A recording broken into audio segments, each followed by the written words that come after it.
for what he mentioned on, what they mentioned on air. And then next, yung MTRCB investigation.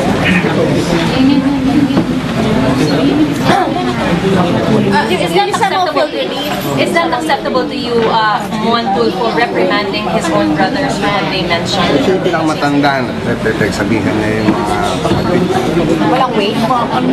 Alam nyo, if at all, we view yung pag-file, nauna nag-file si Mr. Tulfo dito sa Office of City Prosecutor ng Pasay ng criminal complaint against Ray Martin Claudine.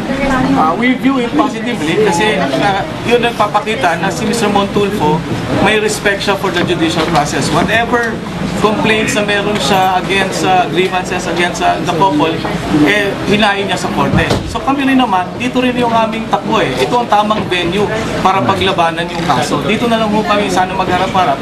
Huwag lang sana magkasakitan pa sa labas. Remark, this coming Sunday is Mother's Day.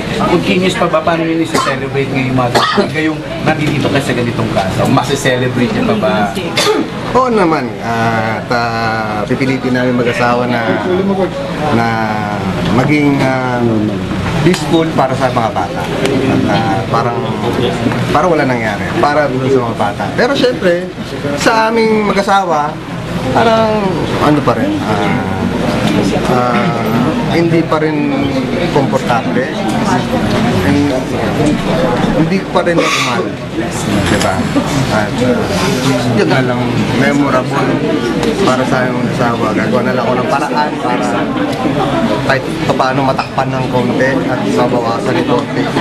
Senator Santiago was interviewed and mukhang distant relatives niyo. So because of her husband.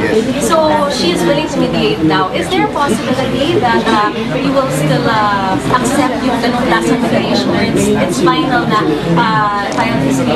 May possibility pa ba of any mediation outside or any out of court settlement?